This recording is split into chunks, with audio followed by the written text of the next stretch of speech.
Сәлем достар, Лос-Анджелес қаласынан қайырлы кеш тілейміз. Бүгін біз өзіміздің алғашқы видеомызды түсіріп отырмыз. Алғашқы видеода біз ақш-қа қалай келдік, қандай визаны алдық, визаны қалай алуға болады, сол сынды сұрақтарға жауап беретін боламыз. Сондықтан видеоның соңына дейін бізбен бірге болыңыздар. Кім видеоның соңына дейін көреді, сол бізден кішкентай ғана сыйлық алатын болады. Всем привет, друзья! Я хочу вам сказать добро пожаловать на наш канал и добро пожаловать на наше первое видео. Надеемся, что мы будем полезны, интересны. И да, оставайтесь до конца с нами, потому что вас ждет кое-что классное. Шынымен де, сонымен біз ақш-қа қалай келдік? Біз ақш-қа F1 деп аталынатын визамен келдік. Бұл визаны алу үшін ең алдымен сіздер ақш-та қай жерде оқитын боласыздар, соған байланысты өздеріңізге мектеп таңдап алуларыңыз қажет. Мектепті табу өте оңай, ол туралы қазір Ләззат түсіндіріп береді. Чтобы выбрать школу, можно воспользоваться самым легким способом. Это зайти в Google, ввести школы, language schools in LA, и все, и искать, выбирать. Также второй способ, вы можете скачать Google Maps, выбрать город Лос-Анджелес, ввести language schools, и там высветится список школ, где вы можете взять веб-сайты, контакты. В нашем случае главную роль сыграла наша сестра Жансая, которая помогла нам с выбором колледжа. Она уже здесь училась и знала контакты, знала всех людей, кто мог бы нам помочь. И за это хотим сказать большое спасибо. И наша школа называется Columbia West College. И если вам тоже будет интересно, мы оставим веб-сайт в описании под видео. Жансая тәтеге үлкен рахмет. Сонымен сіздер мектеп таңдап болғаннан кейін мектеппен хабарласып өздеріңіз туралы толық ақпараттың барлығын жібересіздер. Мектеп сіздерден сервис деген құжат алуларыңыз сұрайды, соған $300 көлемінде ақша төлейсіздер. Осының барлығын жасап болғаннан кейін мектеп Қазақстанға I-20 деп аталынатын құжатты жіберетін болады. Осы құжатты алып алғаннан кейін сіздер интервьюға жазылсаңыздар болады. Интервьюға жазылу үшін сіздер DC 160 деп аталынатын форманы толтырасыздар. $160 көлемінде консулдық сборды төлейсіздер. Содан кейін интервьюға баратын жол ашық. Интервьюға дайындалу қажет, ол міндетті түрде. Интервью туралы қазір толығырақ менің жарым айтып беретін болады. Интервью назначается консульством либо посольством, назначается дата и время. Самые главные фишки — это быть уверенными в себе, не бояться ни в коем случае, потому что это как прием в банке, на самом деле процесс весь происходит. Обязательно подготовьтесь, оденьтесь красиво, и часто задаваемые вопросы — это цель поездки в США, откуда у вас деньги вообще, кто будет оплачивать вам поездку, учебу и так далее и тому подобное.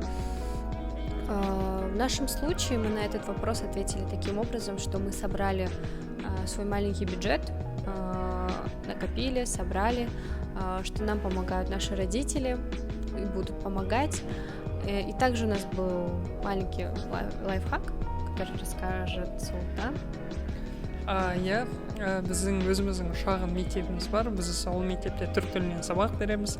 Осы орталықты дамыту үшін бізге ағылшын тілі керек. Біз Америкаға барып ағылшын тілін оқитын боламыз. Осылайша өз бизнесімізді дамытамыз деп жауап бердік.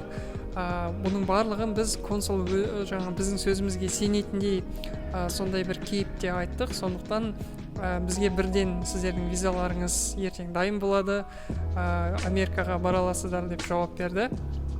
Осылайша бір өзіміздің визамызды алдық. Ол жерде тұрған ондай қиын ештеңе жоқ. Бұл жерде айта кету керек, біздің ең бастысы ағылшын деңгейіміз өте жақсы болды, бірақ өздеріңізге сенімді болсаңыздар болды. Интервьюға орыс тілімен ақ кіріп шығуға да болады, иә? Да, без проблем вы можете давать интервью на русском языке, но, конечно, желательно говорить на английском. Вот. Также я вспомнила вопрос, задавали, можно ли поступить на грант на бакалавр. То наш совет: сперва поступите на language courses, и далее вы можете без проблем подать на бакалавр, на магистратуру. Здесь намного легче это делается. Вот. иә, ең бастысы ақшқа келіп алсаңыздар болды. Енді сіздер ең бірінші толғандыратын мәселе ол ақша мәселесі. Ақшқа келу үшін қаншалықты сома қажет, қай жерге қанша ақша жұмсадыңыздар, соның барлығын сұрайтын боласыздар, оны білеміз. Сондықтан біз мына жерде қазір барлық суманың барлығын көрсететін боламыз. Иә. Сонымен ақшқа келудің жолы осындай. Барлығы қолдарыңыздан келеді, біз сіздерге сенеміз, ақшта сіздер күтетін боламыз. Біздің алғашқы видеоны көргендеріңіз үшін рахмет. Енді біздің сыйлығымыз, видеоның астына лайкты басыңыздар, өздеріңіздің достарыңызды белгілеңіздер, және номерларыңызды, имейлдарыңызды жазуды ұмытпаңыздар. Себебі біз ол жерге консулмен кездескен кезде қандай сұрақтар болуы мүмкін, соның барлығын жіберетін боламыз. Да, пожалуйста, ребята, поддержите нас, поставьте лайк, отправьте друзьям, отметьте друзей, напишите свою почту или номер, мы вам отправим полный список. И как мы делали, мы действительно так и сделали, мы под каждым вопросом расписывали свой ответ. И это нам действительно помогло, потому что мы повторяли постоянно, заучивали даже, можно сказать, и это нам придало еще больше уверенности в себе. Также эти вопросы могут прийти на паспортном контроле, и на самом деле паспортный контроль было чуть труднее проходить, если честно, чем интервью. Поэтому, пожалуйста, поддержите нас, и мы вас обрадуем. Иә, міндетті түрде. Мына жерде қазір біздің инстаграм парақшаларымыз шығатын болады. Инстаграмда да бізге жазылуды ұмытпаңыздар. Сонымен бізбен бірге болғандарыңыз үшін үлкен рахмет. Сіздерді келесі видеода күтетін боламыз. ақштан көптеген әдемі, керемет, маңызды, сіздерге қажет болатын видеолар түсіретін боламыз. Көріскенше сау болыңыздар. Спасибо. Рахмет, Үлген.